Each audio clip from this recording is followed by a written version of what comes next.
All right, so you're DIYing your graphics on Canva. Kudos to you. If you've been around at all, you know that I love that. But I want to share with you a couple of DIY mistakes that I see all of the time around Instagram and flyers. And anytime I see any kind of graphics DIY, there's usually a couple of mistakes that business owners are making when they create their graphics. And so I want to share 5 of those tips with you today. Plus, if you stay tuned right to the end, I've got a bonus tip for you that is one of my favorites. Plus, I'm going to give you access to a free video series that is not available on YouTube just for you. So stay tuned to hear more.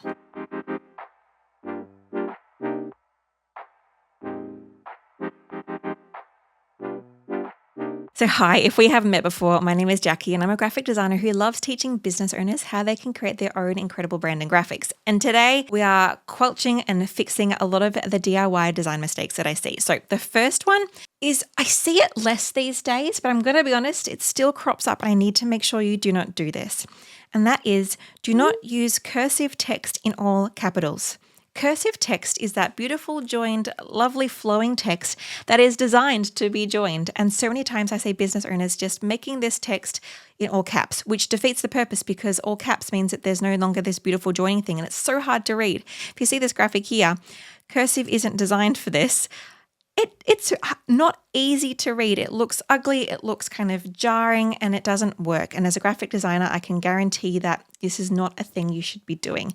If you want to use cursive text, by all means, please do so, but use it in its beautiful created form of lowercase with a couple of capital letters at the start if you kind of need it. If you do want to do something that's all caps, even just doing and finding a handwritten font rather than a cursive font for this. So even if I just go into Canva and I just type handwritten, I'm just going to use this one here. Handyman, great, put it in all caps here. So much easier to read than this, but still has kind of like that handwritten kind of look. So just making sure that you're choosing not a cursive font for when you want to use things in all caps. That's tip number 1. Nice and quick, nice and easy, so easy to fix, just don't do it. The next DIY mistake I see is people using the wrong sized graphics. When we use the wrong sized graphics and bases for our designs, it means that either 1, the design won't appear in the right shape for the format that we need, or 2, it's not going to be a high enough quality. So say, for example, if you're designing a poster that's like this big, but you only use a business card size design, which is this big, then what that means is that your design is then going to have to be stretched to get printed, and it's going to be a far, far less quality than what it needs to be. Another thing I see this all the time in is for reel covers. Sometimes people make a reel cover for their reel on Instagram. Good idea, great job, totally a fun thing to do, but they might make this in a square size because they think that the square is going to appear on their grid, but a reel cover needs to be a tall size, the same kind of size as your reel, which again, making sure that your reel is the right size. And so just doing little tweaks and actually thinking before you start designing, what is this for, where's it going to be, and what size do we need to find first, is going to make that so much easier. Now, Canva does a great job of this. Usually, back in the day, I used to have to Google all the time, what are the dimensions of this design, or what's the dimensions of this? With Canva, 90% of the time, you can actually just search for it. So say if I go and open up a new design here, I can just type in here, reel cover, and it will come up with the right kind of size that I need for that. Or if I'm going to make a poster, I can type that in and it'll come up with a few different options. It's like, do you want A3 landscape? Do you want A3 portrait? What do you want? Choose that design, and then that makes sure that your design is going to be the right size for the right needs that you're actually going to be using that design for. So always make sure you're typing in that right thing. And if you change the design, like say you made a business card and you want to put it on a poster, resize that design to be the right size for that poster to make sure that it maintains the quality and it prints perfectly, because business card dimensions, even though if you might stretch it to be larger, might be a little bit narrower than a poster. So again, it's going to be wrong. So just making sure you're always thinking about that sizing before you start your design. Tip number 2 is choosing jarring colors. Now, in this example here, I have chosen a horribly jarring color set just to prove my point, but I see this a lot of people choosing colors that either make things unreadable, make things hard to look at, or just make things unbeautiful. And so you can imagine if someone comes to your website and the graphics and the text isn't easily read, they're going to exit out. If someone comes to your social media feed or they see a post, if it's not easily read or it looks ugly or it's hard to look at, people are going to move on. We need to make sure that we're really being intentional about the color combinations that we're using. This can be the case for boxes and shapes on your designs, or it could even be the case for your text on your designs.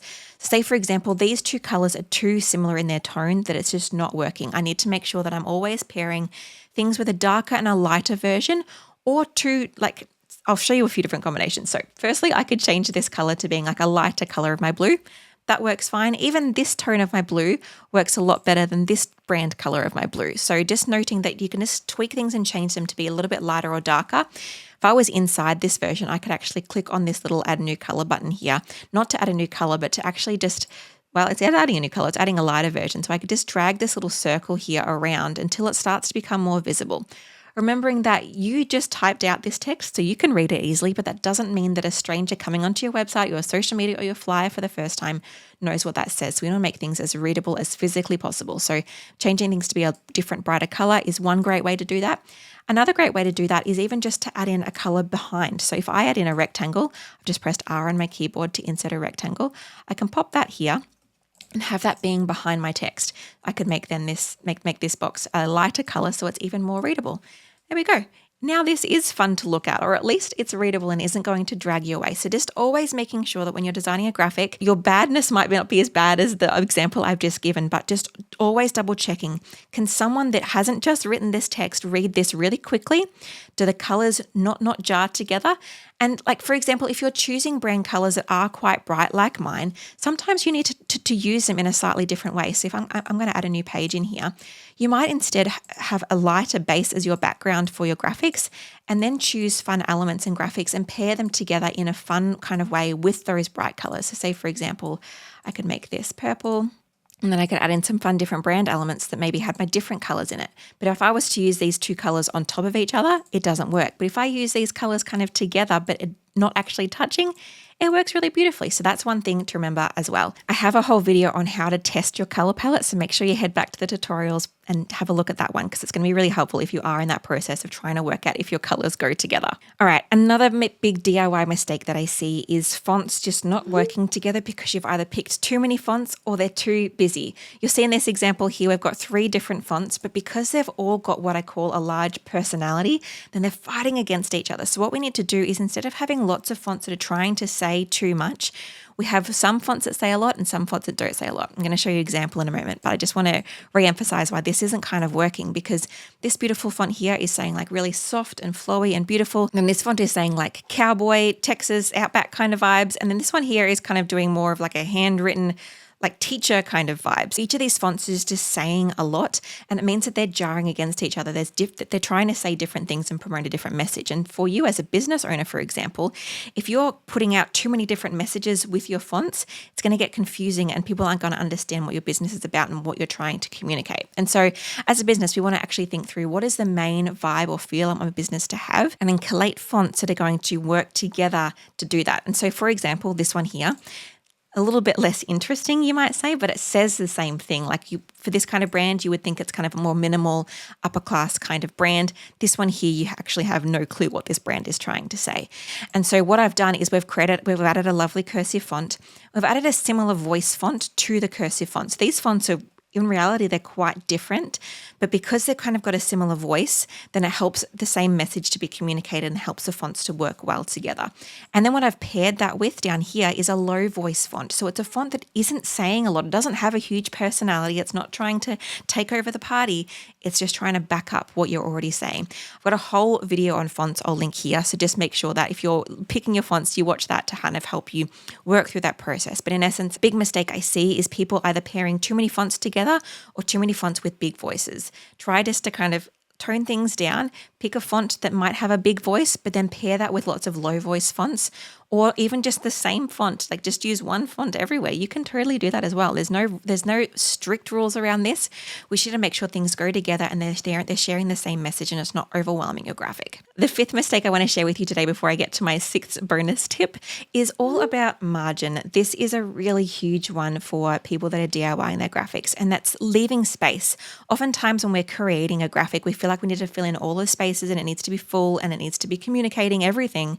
But in essence, space is what's actually going to make that design palatable, digestible, and actually looking professional. And like you weren't a DIY that created this, because even as a DIYer, I firmly believe, and I teach this every day in my course, that you can create really great graphics that look professional, even though you're just doing this at home on your laptop on Canva. It's so much easier. And one of the biggest things is this margin piece. It's leaving space. So you can see all of the text, the logos, everything here is coming right up against this orange box. There's not much space around this graphic. Whereas if I just go across here to this one here, there is space. There's room from the edges. The text is a little bit smaller, and there's also a principle called hierarchy that I'm also using here, which I go into in a different tutorial. But for now, I just want you to remember to leave space. Like just see this little space right between the edge of the text and the edge of the box, always creating that space. Space here, space here, space here, space here, space here. There's always space between things. Another example here is this one. This is a mistake I see all the time. People are like, yes, I'm leaving space from the edge of the design so that the text isn't all the way over here. Good job. Like seriously, it's really important to make sure that your text doesn't go across to the edges of your graphic unless you're doing like some cool design style decision around that. But even for graphics and boxes you make inside your design, you need to again add margin. So like this one here, this text is all just way too close to the edges. Even this text in here of enter your email is too close to the edge of the rounded shape here. And so as an example, this is how I would tackle this design. Again, the text is a little bit smaller, but it's still readable in the format that it's going to be in. And now there is space. There's space here, there's space here, there's space here, and there's space here. And it's all quite consistent. The amount, like it's not like this is kind of closer up the top here. There's the same amount of space on the sides and the top and the bottom. That consistency and that space just helps to open up the design and help along more professional. Another quick example for you here, the text is too close to this margin over here, and this text is probably a little bit too close to the edges of its own box.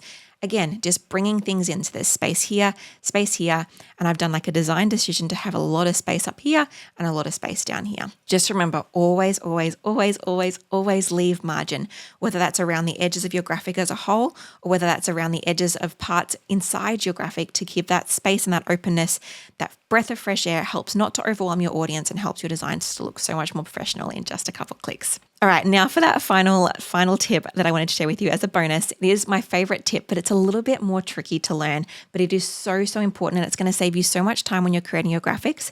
It's going to help you to connect with your audience far, far better, and it's going to help you to look professional. And so that is, my friends, consistency. Consistency is this idea that all of our graphics, they look the same. They're telling the same story. They're not identical, but they're all using the same color palette. They're all using the same font suite, and they're all using the same like graphic and style elements so that they all come together as a cohesive design, all sharing that same message. So you see here an example of my feed. All these graphics they're a little bit different, but they've all got the same fonts. They're all using the same kind of color palette, and together they tell a story. Together they bring in a full design aesthetic, and they help you to understand what my business is about. They help you to get a feel of what I'm about, and it looks really professional and consistent and really considered.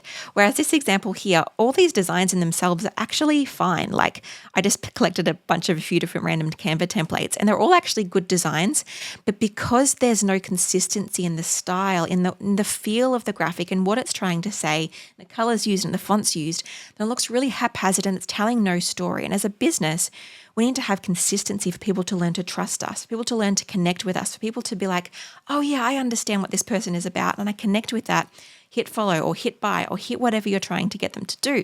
And so that consistency piece is really important. And so if you're actually looking to learn about creating a consistent brand for yourself, and actually like you could do all of these tips that I've shared with you today, but if you don't have brand consistency, it's not really going to hit the mark anyway. And so I've got a free challenge. It's called the Seriously in Business Challenge. It's pretty much a 3-part free video series that's going to help you to create designs that are going to be really strategic. It's going to help you to actually create that consistency in your business and help you think about, how do I make these design decisions? How do I actually choose what my graphics should look like?